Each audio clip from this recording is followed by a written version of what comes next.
Good day, folks. Welcome to Andrew's Life. This is the video that has been requested by one of my subscribers here. And it's also a video that maybe some of you other folks may have been waiting for as well. It's a video that I told you guys I would do eventually, so I'm going to do it tonight. And this video is basically going to be, I'm going to give you a brief story about my upcoming.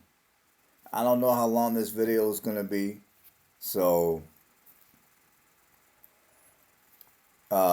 I'm just going to it is what it is. So, anyways, well, I was born in June of 1979 in Cleveland, Ohio. And for reasons that I'm not going to discuss, my biological parents were unable to raise me. They were unable to provide for my needs. So I was left at the hospital. I wasn't even able to go to go home.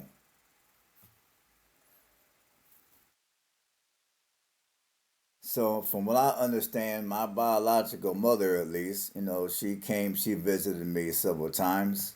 And I'm not going to get into the details of how all that transpired, but she visited me several times.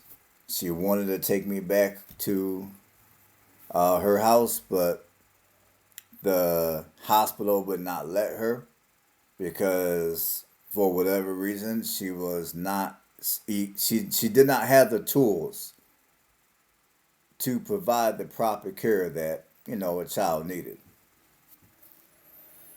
So from that point on forward, I stayed in the hospital for a little bit, and then eventually I went into foster care.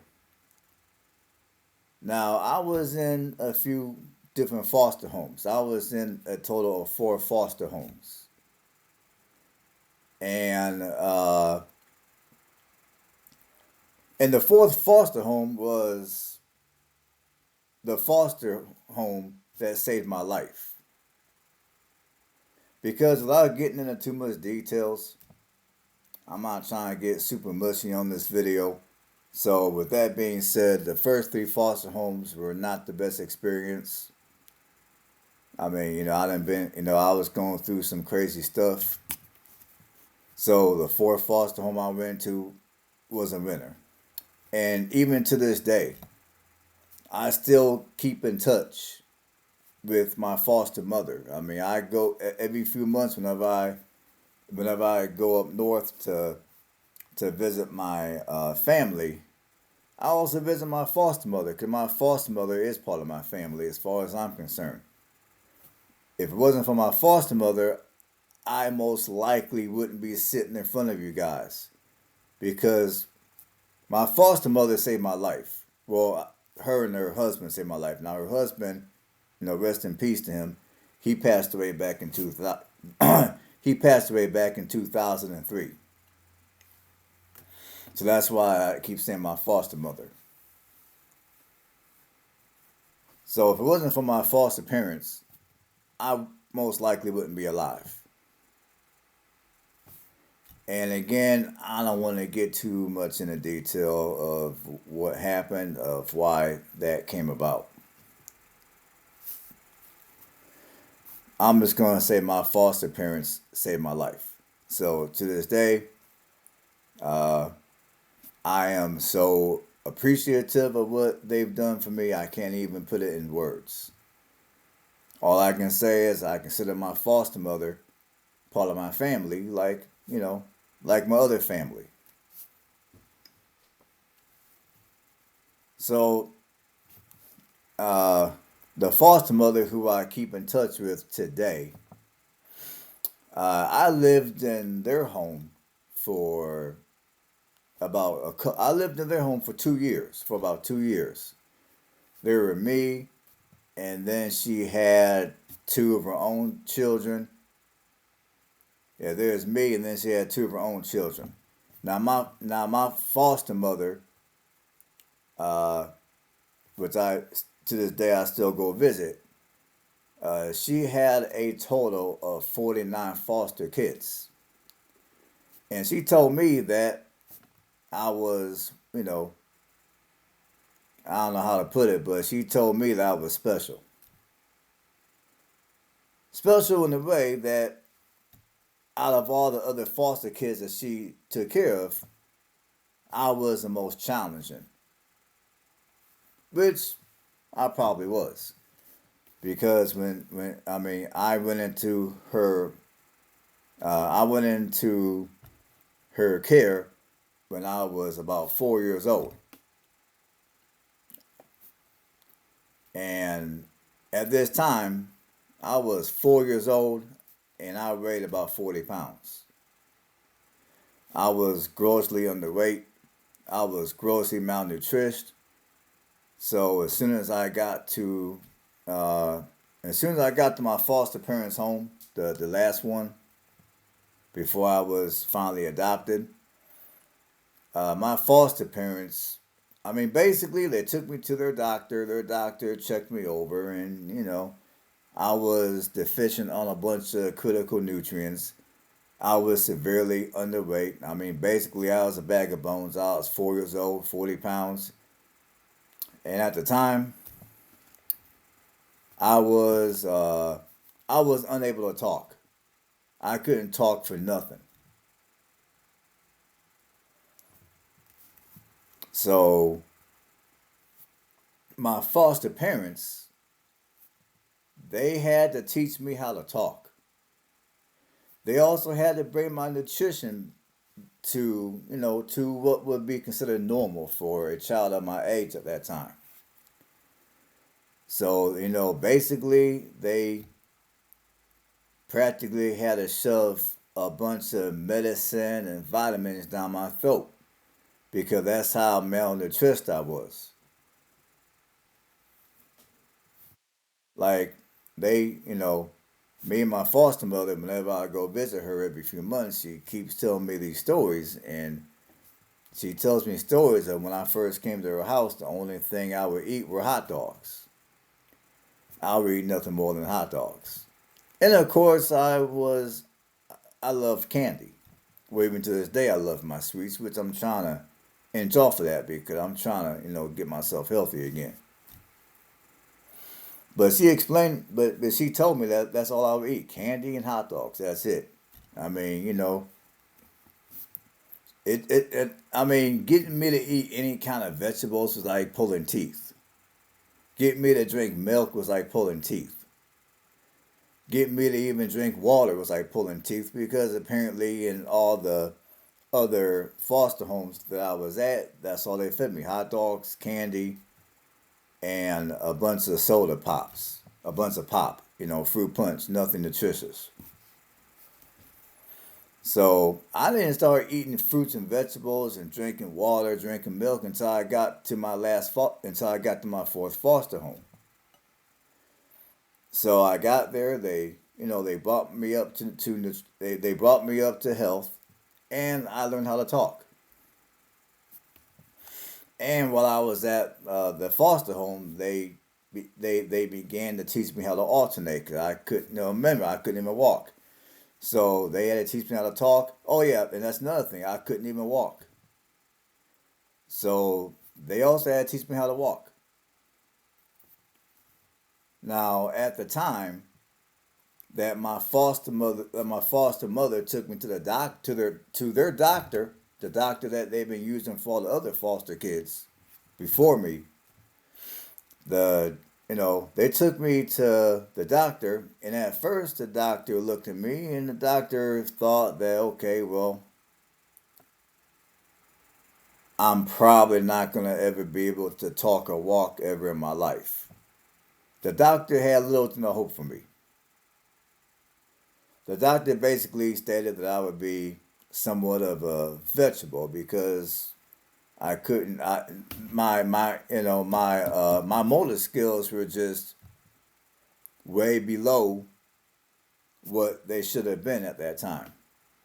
So then she decided. Then my foster mother, she decided to take me to another doctor that one of her friends at her church was telling her about. And that doctor had a lot more hope for me. That doctor actually was willing to work with my foster mother and work with me and it, get my motor skills up to par. And thank God for that doctor, because if it wouldn't have been for that doctor, but and I still give my foster mother a lot of credit, because my foster mother, she's a very strong-willed woman, and if between her strong will and the fact that she took me to the right type of doctor, uh, due to that combination of events is the reason why I learned how to walk, and B, I learned how to talk. So finally, at about the age of 5, I was put up for adoption. And I was adopted into a family, and the family, give me one second here. Now, my adopted parents were white.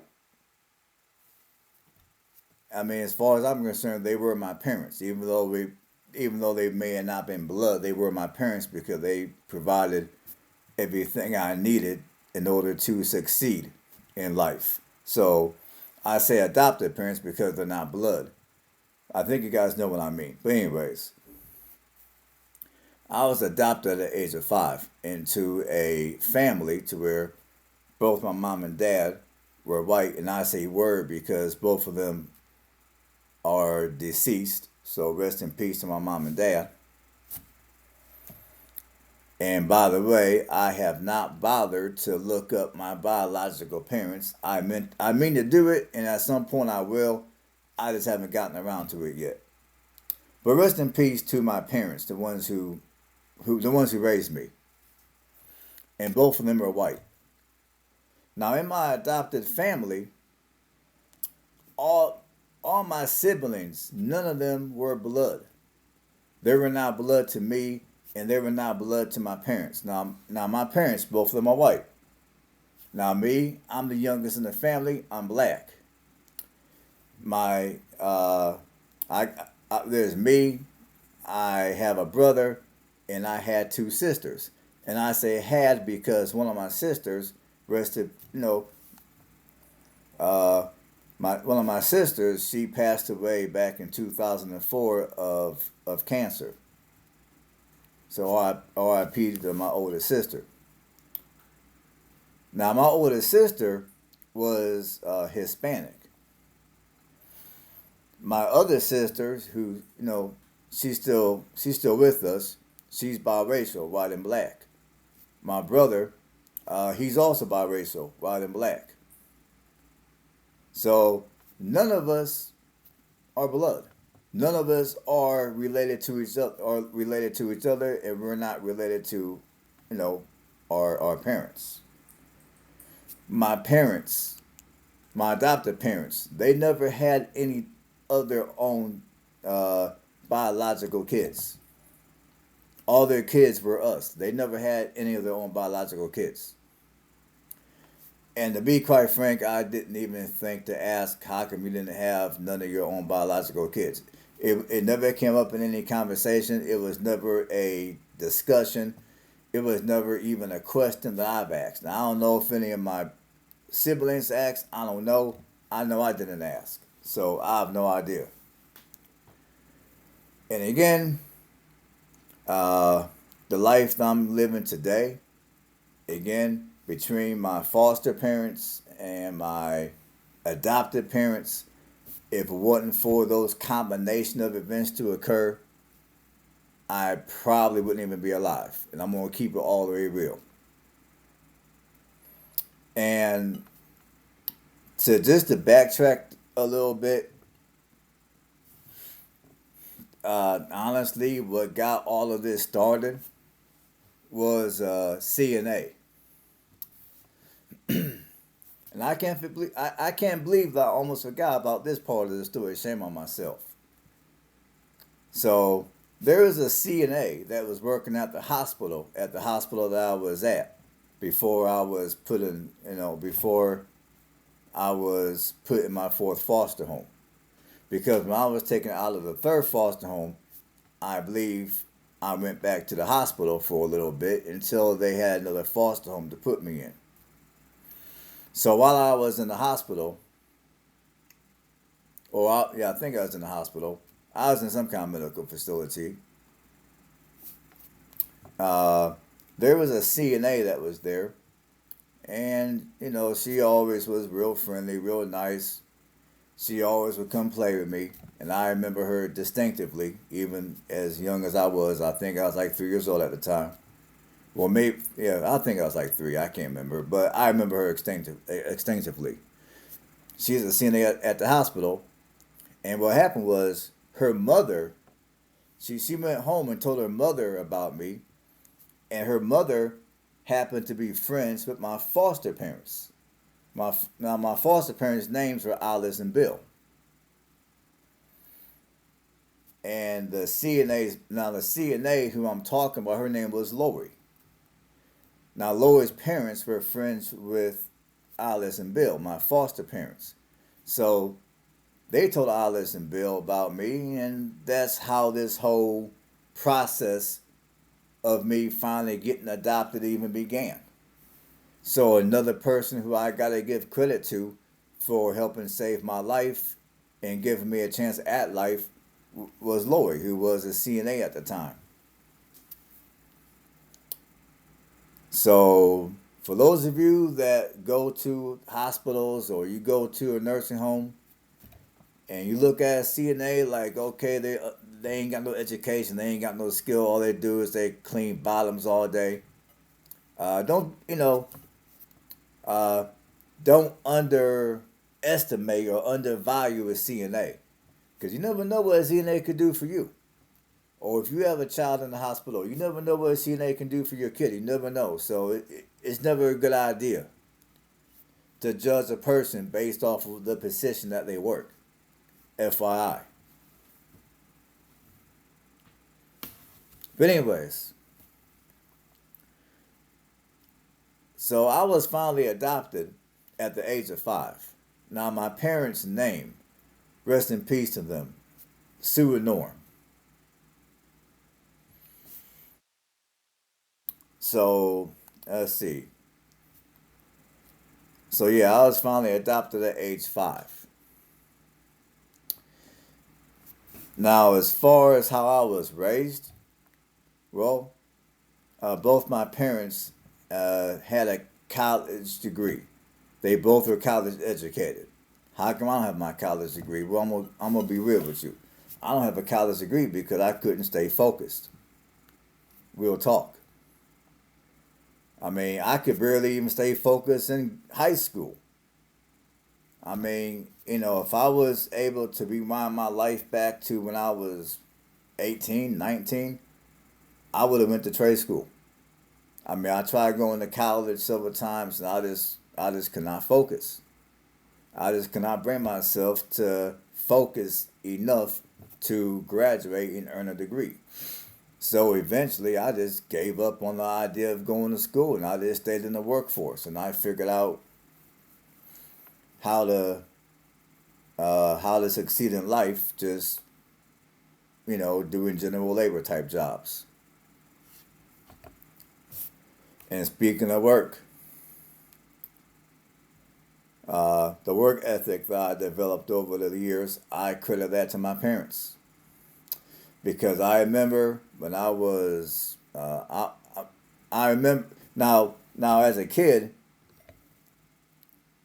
my parents always would put us on an allowance.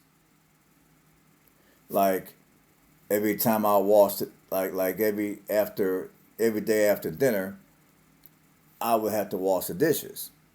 And when I got done washing the dishes, I got paid 25 cents.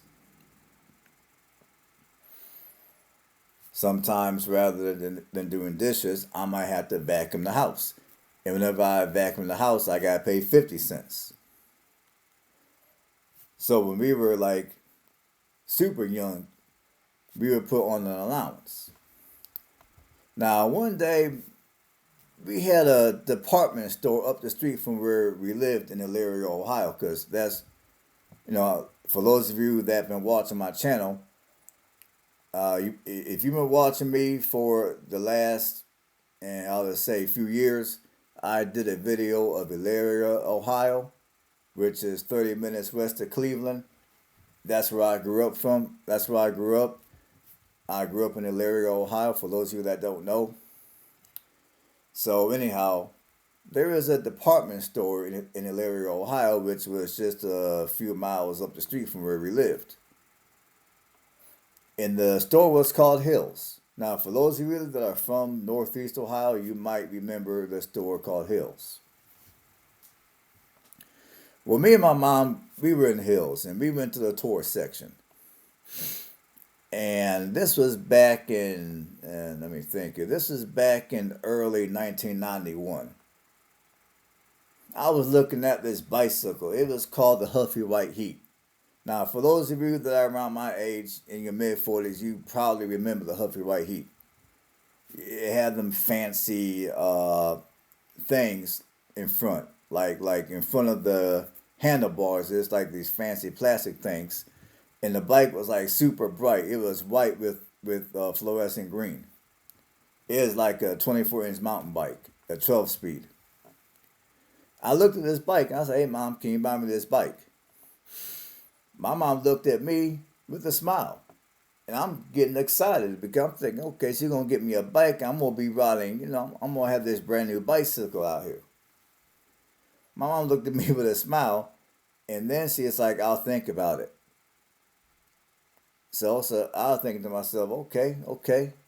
Well, we started leaving the store and I asked my mom, "Hey, Mom, how about the bike?" And my mom's like, "Well, I still got to think about it." So I started getting disappointed. And then when we got home, we went home, we unloaded some groceries, and right before my mom began to prepare lunch for us, my mom grabbed the newspaper for the day and she handed me the newspaper. And she told me, "Open up the newspaper." So I opened up the newspaper. And I was like, "What you want me to do with this newspaper?" I started looking around like I was like completely lost. And then she's like, "Well, I want you to turn the newspaper to the classifieds."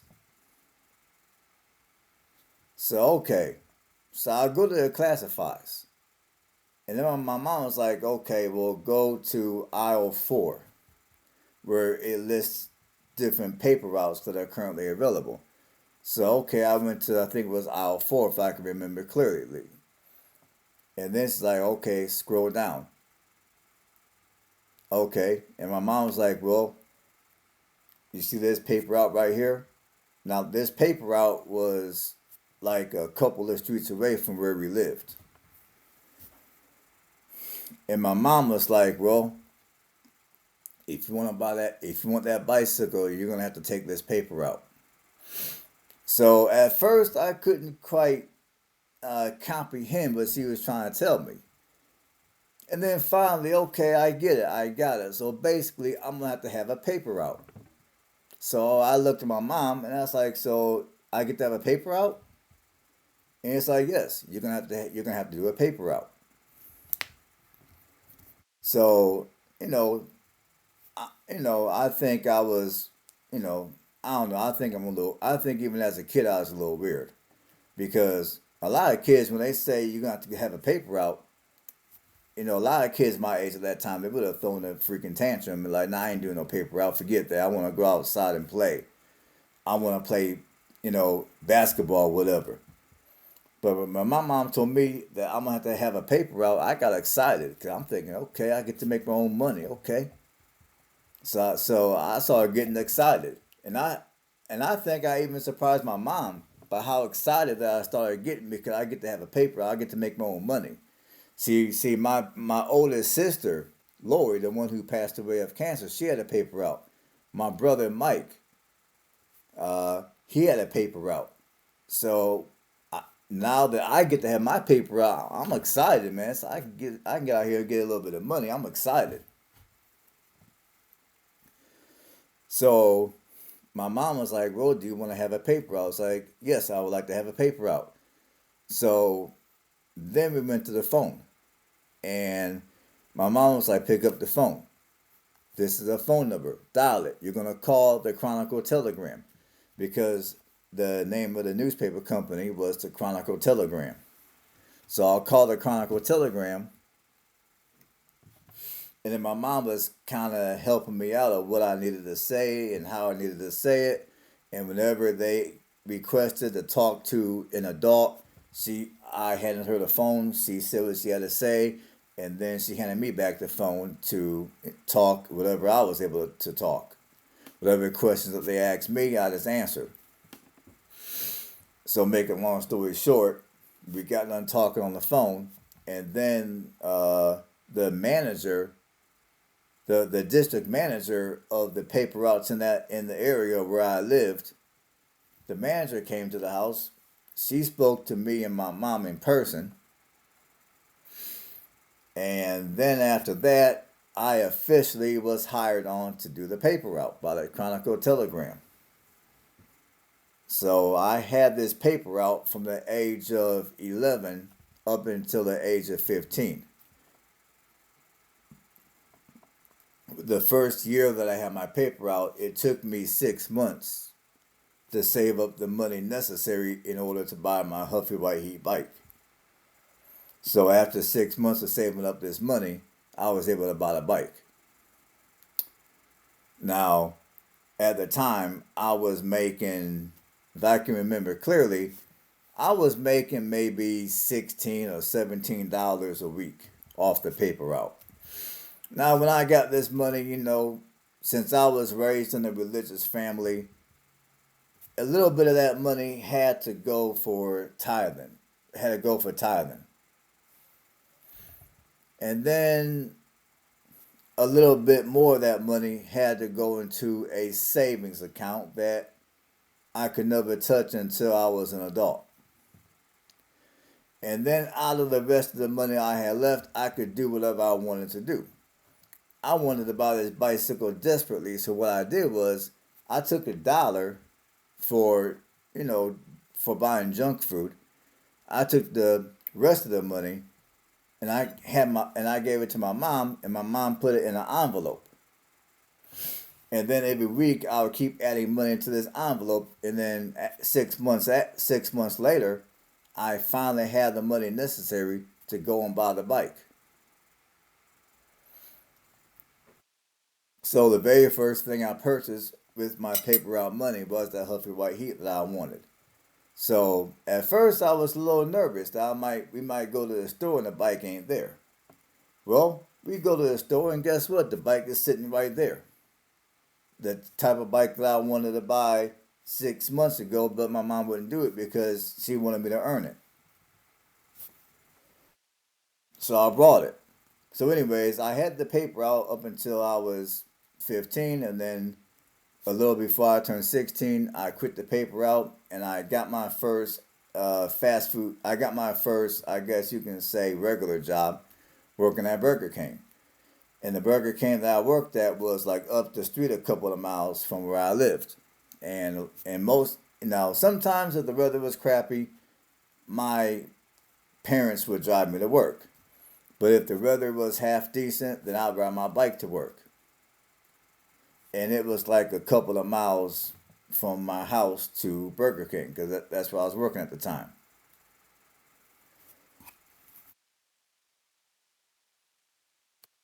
So in a nutshell, and of course from that point, now I got my first job when I got that job when I was 16.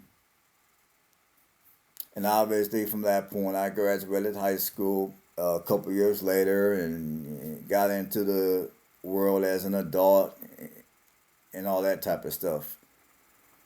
But in a nutshell, that's basically how I was raised.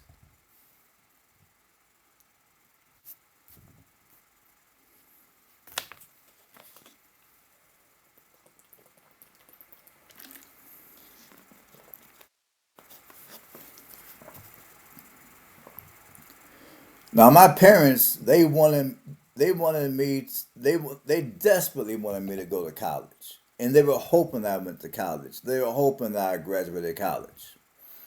But And I wish I could have graduated college, but I just couldn't stay focused.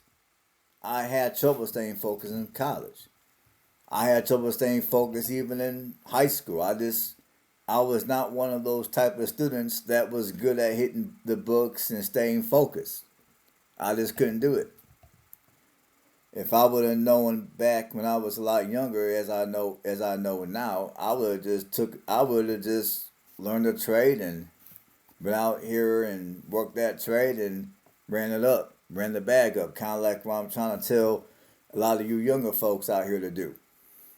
For those of you that are not going to college or whatever.